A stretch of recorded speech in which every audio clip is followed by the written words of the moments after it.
سلام دوستان، امروز با یه آموزش جدید از بلندر در خدمتون هستیم و تو این آموزش قصد داریم که پنل های مختلف بلندر رو بهتون آموزش بدیم. آموزش بیسیک هستش. بریم سراغ بلندر. وقتی که بلندر رو باز میکنیم در ابتدا با یک چنین پنلی مواجه میشیم. بلندر ما خب ورژنش رو معمولا این بالا میزنه. مال ما نسخه 401 هستش، نسخه که استفاده میکنیم. وقتی که یک فایل جدید رو میخوایم باز بکنین، معمولا تو این قسمت نیو فایل روی فولدر جنرال میزنین. اگر بخواید کار دیگه انجام بدین خب میتونید از پنل دیگه استفاده بکنید، ولی خب اگر جنرال رو بزنید در مراحل بعدی هم باز میتونین تغییرش بدین. قسمت سمت راست فایل های ریسنت هستش که پروژه‌ای که قبلا ما روش کار کردیم اینجا نمایش داده میشه و قسمت های بعدی هم برای باز کردن پروژه‌ای که خارج از محیط هستن یا اینکه ریکاور کردن پروژه قبلی که ممکنه بعضی موقع البته این گزینه جواب نده. خب ما روی جنرال کلیک میکنیم. در ابتدا با محیط ویوپورتمون مواجه میشیم. یک فضای سه‌بعدی هستش که به صورت دیفالت یک مکعب رو در مرکز محیطمون داریم. یه دونه لایت داریم و یه دونه هم کمرا که به صورت دیفالت در محیط ما هستن. محیطی که در ابتدا داریم خب تیردی ویوپورت ما هستش که اینجا میتونید حالا محیط رو تغییر بدیم و آیتم های زیادی داره که من سعی میکنم هر کدوم از این آیتم ها رو به شما آموزش بدم. و پنل های مختلف. از بالا شروع میکنیم. پنل اول که پنل آیتم بلندر هستش که خب خیلی کاربرد خاصی نداره به اون صورت. برای اینکه فایل جدیدی رو بخواین تولید بکنین میتونید از اینجا قسمت نیو، فایل جدید که توی پنل ابتدایی هم بود، میتونید اینجا یک پروژه جدید رو استارت بزنید. قسمت دوم برای باز کردن پروژه ها هستش. پروژه هایی که موجود هستن خارج از این فضا هستن روی دسکتاپ هستن، میتونید از این استفاده بکنید. و باز کردن پروژه های اخیر که حالا پروژه‌ای که قبلا کار کردم خودم، اینجا یه سریاش نمایش داده میشه برای بازگرداندن یک سری پروژه ها که البته میگم ممکنه خیلی هاشون جواب نده. پنل سیو کردن که کامندش به صورت کنترل اس هستش. توی محیط میتونید با کنترل اس فایل خودتون رو سیو بکنید و حالا میتونید این مدل سیو کردن خود چند تا حالت مختلف داره که بتونید از اینا استفاده کنید یا این نسخه کپی از فایلی که دارین رو بتونید داشته باشین. قسمت بعدی برای لینک کردن پروژه است. اپند کردن پروژه است. یه سری پروژه ها رو میتونید اپند بکنید توی پروژه بلندری که داریم. مثلا یک فایل بلندری هستش که میخواین این فایل رو اینجا اجرا بکنید. البته ترفندهای دیگه هم وجود داره. و برای ایمپورت کردن، اکسپورت کردن اون دیتایی که داریم میتونید ایمپورت کردن. خب میتونید از نسخه‌های مختلفی که آیتم‌های مختلف، آبجکت‌های مختلفی باشن، میتونید اینا رو وارد محیط بکنید با فرمت‌های مختلف، حتی فرمت‌های عکس و فرمت‌های SVG و فرمت‌هایی که هر فرمتی که بخواید استفاده بکنید. و برای خروجی گرفتن هم که از اکسپورت میتونید استفاده بکنید که هر کدومش کامندهای دستوری خودش رو هم داره که خروجی های مختلفی رو به ما بلندر میده. ما میتونیم از هر خروجی که تقریبا خروجی هایی که به صورت عمومی همه استفاده میکنن رو میتونیم ازش داشته باشیم. بخش بعدی اکسترنال دیتا هستش که من سعی میکنم توی یک ویدیو دیگه‌ای به صورت کامل به شما این رو آموزش بدم که یک سری برای پک کردن پروژه ها و پیدا کردن یک سری فایل های گم شده از فایل های از به قولن از پروژه دیگه‌ای که داشتین بتونین یک سری فایل مثل متریال ها، تکسچر ها، حالا یا چیزایی که گم میشن رو میتونین اینجا پیدا بکنین. و قسمت های بعدی هم که برای خروج از نرم افزار و گزینه‌های دیگه‌ای که خیلی کاربردی به اون صورت ممکن نداشته باشن. بحث ادیت رو داریم. حالا گزینه‌های اول آندو که با کنترل زد هم به راحتی میتونین برگردوندن به حالت قبلیه، یا شیفت کنترل زد برای بازگردون، یا کنترل زد یا کنترل ای معمولا استفاده میشه که اینجا میتونید با استفاده از این فرمت دوباره فایل رو برگردونید. شیفت کنترل زد. یه قسمتی داریم اینجا مهمه، preferences، که یک سری تنظیمات کلی بلندر رو اینجا میتونید تغییر بدید از اینترفیس، تمی که داره ویوپورت هایی که داریم و اون چیزی که داریم مشاهده میکنیم. برای پنل های مختلف میتونید اینجا ازش استفاده بکنید. یه قسمت ادانز داریم که همون پلاگین های ما هستش در محیط که میتونید اینجا پلاگین ها رو بهش اضافه بکنید، پلاگین ها رو ازش کم بکنید، پلاگین هایی که مورد استفادهتون هستش، یا اینکه پلاگین جدیدی رو نصب بکنید، پلاگینی هایی که دانلود میکنید بتونید نصب بکنید. و یک سری تنظیمات سیستمی مرتبط با حالا رندر و اون فضایی که میخواین به قولن اون حافظه‌ای که میخواین براش در نظر بگیرین، یه سری لیمیت هایی رو میتونید مشخص بکنین داخلش، یا اینکه بخواین از اون رندری که میخواین بگیرین روی موتور رندر معمولا سایکلز هم هستش که یکی از این حالت ها رو میتونه داشته باشه. حالا هر کدومش باز میتونه به صورت مجزا، میتونه توی ویدیوهای دیگه من اینا رو به شما به صورت کامل توضیح بدم، ولی خب توضیح کلی که الان میتونم بهتون بدم این هستش که از گرافیک و سی پی یو به صورت مشترک یا جدا میتونید استفاده بکنید. با استفاده از آیتم هایی که اینجا داریم هر کدومشون متفاوت هستن. حالا این دوتا آخر رو سیستم من ساپورت نمیکنه، ولی کودا یا آپتیکس رو به راحتی میتونید استفاده بکنید، خروجی بسیار خوبی به شما میده. قسمت اولی که این بالا میبینید خب گرافیک یا پردازنده‌ای که سیستمتون داره رو داره بهتون نشون میده که میتونه رندر رو از طریق گرافیک شما بگیره یا اینکه از طریق سی پی یو شما رندر رو بگیره، یا به صورت ترکیبی میتونه جفتش رو داشته باشه. و قسمت های دیگه که باز تنظیمات مرتبط با مموری و اون لیمیت هایی که میخوایم برای مموریتون در نظر بگیریم نسبت به فایلی که دارین، بزرگ یا کوچیک بودنش میتونه متفاوت باشه. پنل رندر برای خروجی گرفتن ما هستش. خب توی این ویدیو خیلی فکر نمی کنم بتونیم توضیح بدیم، چون ما بیشتر دوست داریم الان ساید مدل سازی رو داشته باشیم، پس فعلا این به کار ما نمیاد، ولی در آینده حتما راجع به این موضوع صحبت میکنیم که رندر باز تایپ های مختلفی داره و از هر تایپی میتونید استفاده بکنین. اینکه بخواید یک عکس، یک شات رندر داشته باشین یا یک انیمیشن رندر بکنین که اون بحث انیمیشن هستش، و آیتم های دیگه که حالا رندر هایی که از چه ویوی بخواین رندرتون رو بگیرین و گزینه‌های دیگه‌ای که برای تنظیمات رندر هستش.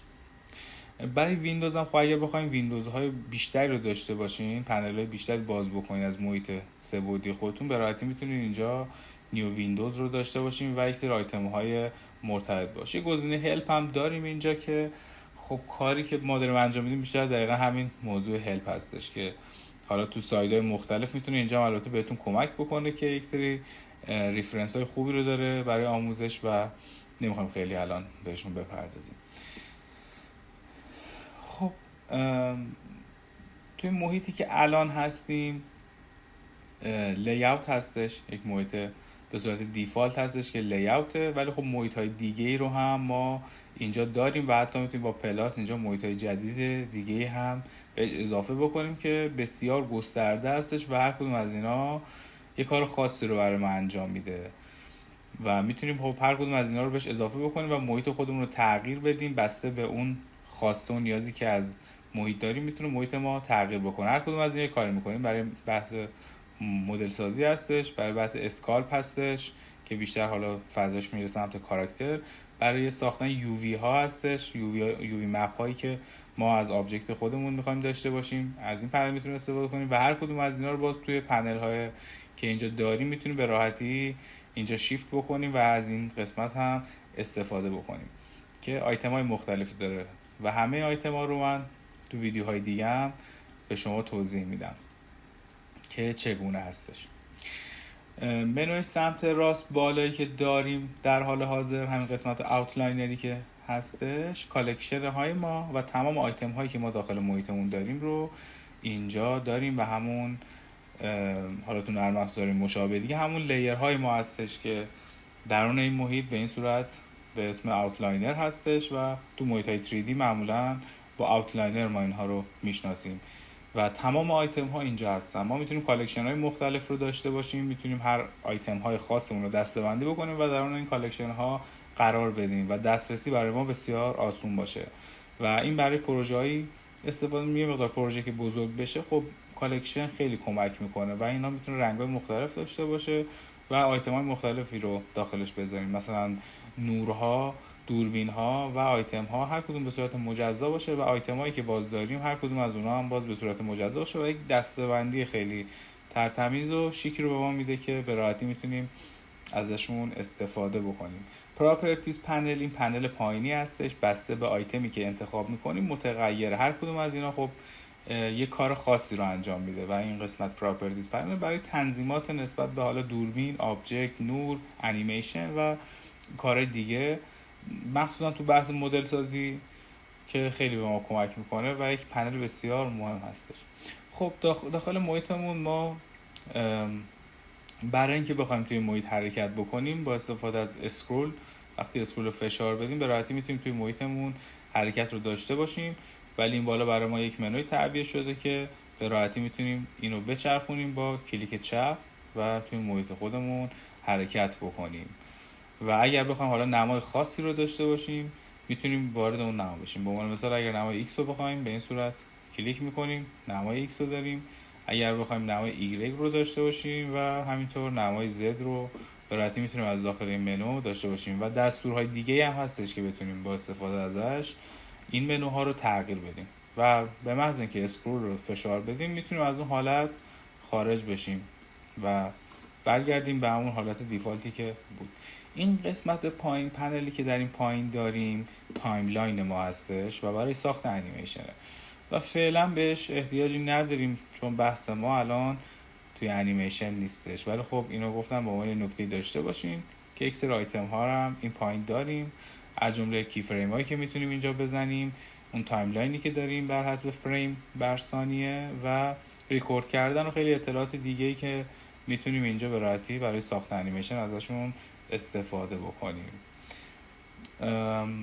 این قسمت بالا، این قسمت خب حالا حالتهای مختلفی هستش که ما میتونیم از آبجکت خودمون داشته باشیم. الان حالتی که داریم حالت شیدینگ هستش.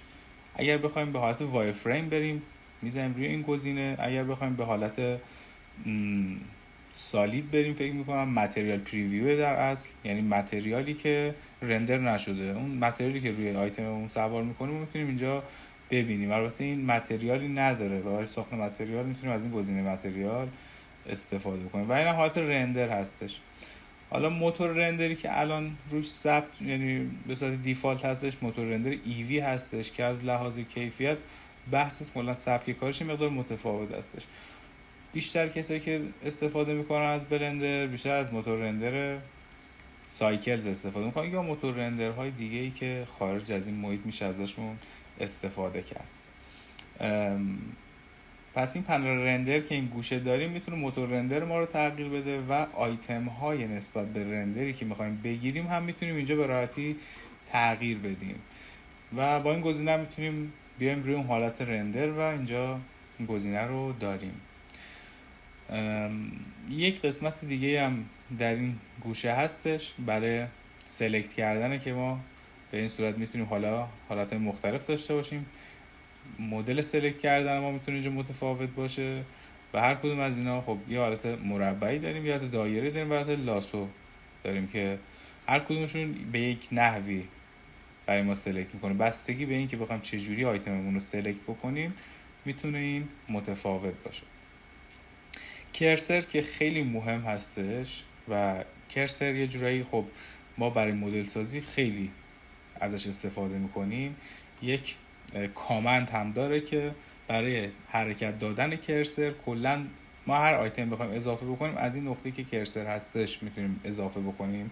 برای ساخت انیمیشن ها از این کرسر استفاده میشه، برای اضافه و کم کردن آبجکت های مختلف، مش های مختلف میتونیم از این استفاده بکنیم و کار ما رو به شدت راحت میکنه داخل محیطمون و بسیار کمک کننده هستش. قسمت بعدی برای حرکت دادن آیتم هستش. تو محور Y بتونیم حرکت بدیم آیتمو، تو محور X بتونیم حرکت بدیم آیتمو یا تو محور Z بتونیم حرکت بدیم که با دستور G هم میتونیم این کار رو انجام بدیم، یعنی G رو بزنیم و بعد محور خودمون مشخص بکنیم بتونیم اینجا حرکت بکنیم.